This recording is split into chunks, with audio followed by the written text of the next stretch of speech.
ಆದಿಚುಂಚನಗಿರಿ ಮಹಾಸಂಸ್ಥಾನದ ವಿಜಯನಗರ ಶಾಖಾ ಮಠದ ಮಠಾಧೀಶರಾದಂಥ ಶ್ರೀ ಶ್ರೀ ಸೌಮ್ಯನಾಥ ಸ್ವಾಮೀಜಿಗಳವರ ಪಾದಕ್ಕೆ ನಮಸ್ಕರಿಸುತ್ತಾ ಹಾಗೂ ನಮ್ಮ ಈ ಒಂದು ಕಾರ್ಯಕ್ರಮಕ್ಕೆ ಜಲಸಂಪನ್ಮೂಲ ಸಚಿವರು, ಬೆಂಗಳೂರು ಅಭಿವೃದ್ಧಿಯ ನೇತಾರರಾದಂತಹ ರಾಮಲಿಂಗಾರೆಡ್ಡಿಯವರು ಸಹ ಬಂದಿದ್ದಾರೆ. ನಮ್ಮ ಕರ್ನಾಟಕ ಕಾರ್ಯನಿರತ ಪತ್ರಕರ್ತರ ಸಂಘ 1932ರಲ್ಲಿ ಡಿ ವಿ ಗುಂಡಪ್ಪನವರು ಪ್ರತಿಷ್ಠಾಪನೆ ಮಾಡಿದ್ರು. ಅಂದಿನ ಮೈಸೂರು ಮಹಾರಾಜರು ದೇಣಿಗೆ ಕೊಡೋ ಮುಖಾಂತರ ಈ ಸಂಘವನ್ನು ಸ್ಥಾಪನೆ ಆಯಿತು. ಆನಂತರ ರಾಜ್ಯದ ಎಲ್ಲ ಜಿಲ್ಲೆಗಳಲ್ಲೂ, ತಾಲೂಕು ಮಟ್ಟಗಳಲ್ಲೂ ಮತ್ತು ಹೋಬಳಿಗಳಲ್ಲೂ ಸುಮಾರು 10,000ಕ್ಕೂ ಹೆಚ್ಚು ನಮ್ಮದು ಒಂದು ಜಿಲ್ಲಾ ಘಟಕಗಳಿದೆ. ಅದೇ ರೀತಿ ಬೆಂಗಳೂರು ನಗರ 16 ವರ್ಷ ಆಯಿತು ಅಸ್ತಿತ್ವಕ್ಕೆ ಬಂದು. ಮೊದಲ ಅಧ್ಯಕ್ಷರಾಗಿ ವಿ ಕೆ ಜಯರಾಮ್ ಅವರು, ಗಂಗರಾಜ್ ಅವರು, ಸತ್ಯನಾರಾಯಣ ಅವರು ಮತ್ತು ನಾನು ಈ ರೀತಿ ಎರಡನೇ ಬಾರಿ ಬೆಂಗಳೂರು ನಗರಕ್ಕೆ ಅಧ್ಯಕ್ಷ ಆಗಿ ಒಂದು ಚುನಾಯಿತನಾಗಿದ್ದೇನೆ. ನನ್ನ ಒಂದು ಅದ್ಭುತವಾದ ತಂಡ ಇವತ್ತು ಬಂದಿದೆ. ಈ ಒಂದು ಕಾರ್ಯಕ್ರಮ ಮಾಡಬೇಕು ಅಂತೇಳಿ ನಾವು ಅಧಿಕಾರ ವಹಿಸಿಕೊಂಡ ನಂತರ ಇದು 2ನೇ ಕಾರ್ಯಕ್ರಮ. ಈ ಕಾರ್ಯಕ್ರಮ ಆಯೋಜನೆ ಮಾಡುವಾಗ ನಮ್ಮ ಕಾರ್ಯಕಾರಿ ಸಮಿತಿಯಲ್ಲಿ ಮೊದಲ ಹೆಸರು ಬಂದಿದೆ, ನಾವು ಚುಂಚನಗಿರಿ ಶ್ರೀಗಳ ದಿವ್ಯ ಸಾನ್ನಿಧ್ಯ ವಹಿಸಬೇಕು ಅಂತ. ನಮ್ಮದು ಅದೃಷ್ಟ ಏನೋ, ಇವತ್ತು ನಮ್ಮ ಹಿರಿಯ ಸ್ವಾಮಿಗಳು ನಿರ್ಮಲಾನಂದ ಸ್ವಾಮಿಗಳು ಸಹ ಇಲ್ಲಿ ಬಂದು ಅವರು ಜ್ಯೋತಿ ಬೆಳೆಸುವ ಮೂಲಕ ನಮಗೆ ಶುಭಾಶೀರ್ವಾದ ಮಾಡಿದ್ದಾರೆ. ಅವರಿಗೂ ಸಹ ಅವರ ಪಾದಕ್ಕೆ ನಮಿಸುತ್ತಾ, ನಾವು ಸೌಮ್ಯನಾಥ ಸ್ವಾಮೀಜಿಗಳಲ್ಲಿ ನಾನು ಮತ್ತು ನಮ್ಮ ಸುಂದರೇಶು, ನಮ್ಮ ಶಿವಾನಂದು, ನಮ್ಮ ರಾಜಗಿರಿ ಪ್ರದೀಪ್ ಅವರು ಹೋಗಿ ಕೇಳೋದು, ತಾವು ದಿವ್ಯ ಸಾನ್ನಿಧ್ಯ ವಹಿಸಬೇಕು ಅಂತ. ಅವ್ರಿಗೆ ಎಂಥ ಮಾತೃಹೃದಯ ಅಂದರೆ, ದಿವ್ಯ ಸಾನ್ನಿಧ್ಯ ವಹಿಸಬೇಕು ನಾವು ಕೇಳಿದ್ರೆ ನಿಮಗೆ ಛತ್ರವನ್ನು ನಾವು ಉಚಿತವಾಗಿ ಕೊಡ್ತೀವಿ, ಮಾಡಿಕೊಡಿ ಅಂತೇಳಿ ಭಾಳ ಒಂದು ಅಭಿಮಾನಿಯಿಂದ ಹೇಳಿದ್ರು. ಅವರ ಪಾದಕ್ಕೆ ನಾವು ನಮಸ್ಕರಿಸ್ತಾ ಇದ್ದೀವಿ. ಅದೇ ನಂತರ ನಮ್ಮ ರಾಮಲಿಂಗಾರೆಡ್ಡಿಯವರು, ನಾವು ಪ್ರತಿ ವರ್ಷ ಅವರಿಲ್ಲದೆ ಕಾರ್ಯಕ್ರಮ ನಮಗಾಗಲ್ಲ. ಯಾಕಂದರೆ ಕಳೆದ ವರ್ಷವೂ ಸಹ ಕೆಂಗೇರಿಗೆ ಬಂದಿದ್ದರು.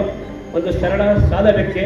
ಸರ್, ಜಲಸಂಪನ್ಮೂಲ ಖಾತೆ ಇದ್ದವರೆಲ್ಲ CM ಆಗಿದ್ದಾರೆ.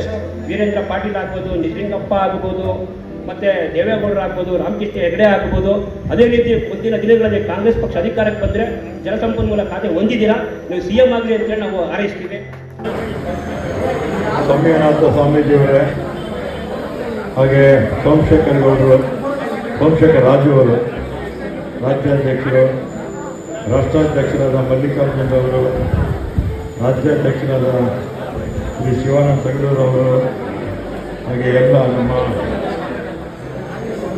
ಪದಾಧಿಕಾರಿಗಳು ಇರ್ತಕ್ಕಂಥ ಎಲ್ಲ ಮಾಧ್ಯಮದ ಬಂಧುಗಳು, ಇವತ್ತು TV, ಪ್ರಿಂಟ್ ಮೀಡಿಯಾ ಮತ್ತು ಎಲೆಕ್ಟ್ರಾನಿಕ್ ಮೀಡಿಯಾ ಅಲ್ಲಿ ಹೆಸರು ಗಳಿಸಿದಂಥ ಅನೇಕರಿಗೆ ಇವತ್ತು ಸನ್ಮಾನ ಕಾರ್ಯಕ್ರಮವನ್ನು ಇಟ್ಕೊಂಡಿದ್ದಾರೆ. ಹೋದ ವರ್ಷ ಕೂಡ ಇಟ್ಕೊಂಡಿದ್ದಾರೆ.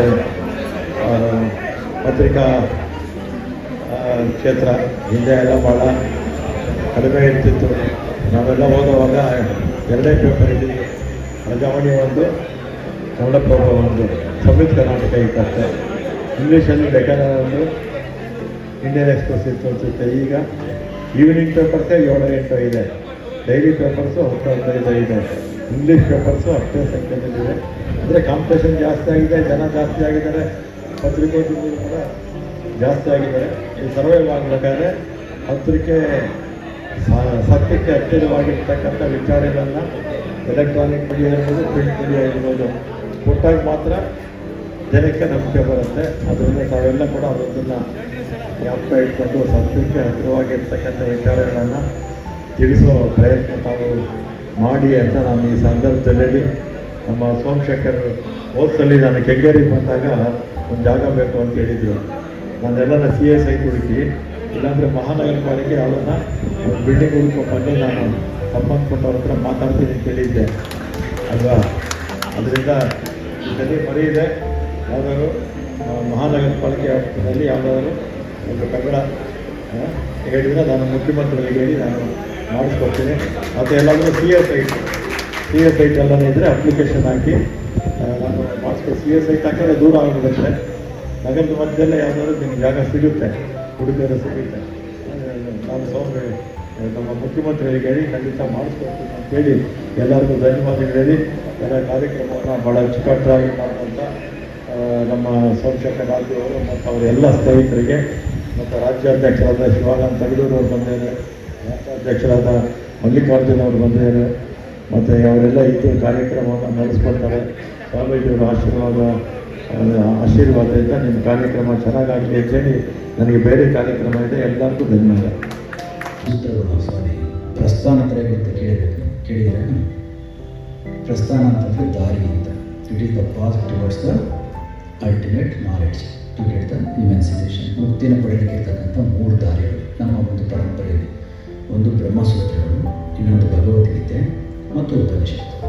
ಈ 3 ಕೂಡ ಗುರುಮುಖೇನ ಅಂತಂದರೆ ಎಲ್ಲ ಸ್ಕೂಲ್ ಟೀಚರ್ಗಳಲ್ಲ, ರಿಯಲೈಸ್ಡ್ ಮಾಸ್ಟರ್, ಈಗಾಗಲೇ ಆತ್ಯಂತಿಕ ಜ್ಞಾನವನ್ನು ಪಡ್ಕೊಂಡಿರ್ತಕ್ಕಂಥ ಶ್ರೇಷ್ಠ ಗುರುಗಳಿಂದ ಇವಷ್ಟನ್ನು ಕೂಡ ಕಲಿತು ಆ ಪ್ರಸ್ಥಾನತ್ರಯಗಳ ಮೂಸೆಯಲ್ಲಿ ಬಂದಂಥ ಜ್ಞಾನವನ್ನು ಅವರು ಕಗ್ಗದ ಮುಖಾಂತರ, ಮೂಕತಿ ಕಗ್ಗ ಇರ್ಬೋದು, ಭಗವದ್ಗೀತೆಯ ಸಂದೇಶ ಇರ್ಬೋದು, ಜೀವನದ ಕೊನೆಯ ಗತಿಯಲ್ಲಿ ಕಣ್ಣು ಕಾಣದೆ ಹೋದಾಗಲೂ ಕೂಡ ಅವರು ಸೃಷ್ಟಿಸಿದಂಥ ಮರಳ ಮುಂದಿನ ಕಗ್ಗ ಇರ್ಬೋದು, ಇವುಗಳ ಮುಖಾಂತರ ಹಲವಾರು ಕಾಣಿಕೆಗಳನ್ನು, ಕೊಡುಗೆಗಳನ್ನು ಅಂತರಂಗದ ಯಾತ್ರೆಗೋಸ್ಕರ ಕೊಟ್ಟಿದ್ದಾರೆ. ಅಂಥ ಪುಣ್ಯಾತ್ಮ ಪ್ರಾರಂಭ ಮಾಡಿದಂಥ ಕಾರ್ಯನಿರತ ಪತ್ರಕರ್ತರ ಸಂಘಕ್ಕೆ ಒಳ್ಳೆಯದಾಗಲಿ. ನಮ್ಮ ಬೆಂಗಳೂರಿನ ವಿಭಾಗದವರು ಹೀಗೆ ಮಾಡ್ತಾ ಇರ್ತಕ್ಕಂಥದ್ದು ಎಲ್ಲರೂ ಕೂಡ ಆಗಿದ್ದಂಥ ನಮ್ಮ ಡಿ ಅವರನ್ನು ಈ ಸಂದರ್ಭದಲ್ಲಿ ನೆನಪು ಮಾಡಿಕೊಂಡು ಕೇವಲ ಪತ್ರಕರ್ತರಾಗಿ ಅಷ್ಟೇ ಅವರ ನಾಡಿಗೆ ಕೊಟ್ಟಿರ್ತಕ್ಕಂಥ ಹಲವಾರು ಕೊಡುಗೆಗಳಿಗೋಸ್ಕರ ನಾಡು ಡಿ ವಿ ಜಿಯವರಿಗೆ ಋಣಿಗಳಾಗಿರಬೇಕಾಗುತ್ತೆ ಅಂತ ಮಾತನ್ನು ಮತ್ತೊಂದು ನೆನಪು ಮಾಡಿಕೊಂಡು ಈ ದಿನ ವಿಶೇಷ ಕಾರ್ಯಕ್ರಮ ಯಾಕೆ ಅಂತಂದರೆ ದೇವಸ್ಥಾನ ಪೂಜೆಗೆ ಅಂತ ನೀವು ಬಂದ್ರಿ, ದೇವಸ್ಥಾನ ಪೂಜೆಗೆ ಅಂತ ನಾನು ಬಂದೆ. ಆದರೆ ಗಂಗಾಧರೇಶ್ವರ ನಮ್ಮ ನಿಮ್ಮನ್ನ ಇಬ್ಬರು ಕೂಡ ಸೇರಿಸಿ ಪತ್ರಕರ್ತರ ದಿನಾಚರಣೆ ಕಳಿಸ್ಕೊಟ್ಟಿದ್ದೀನಿ.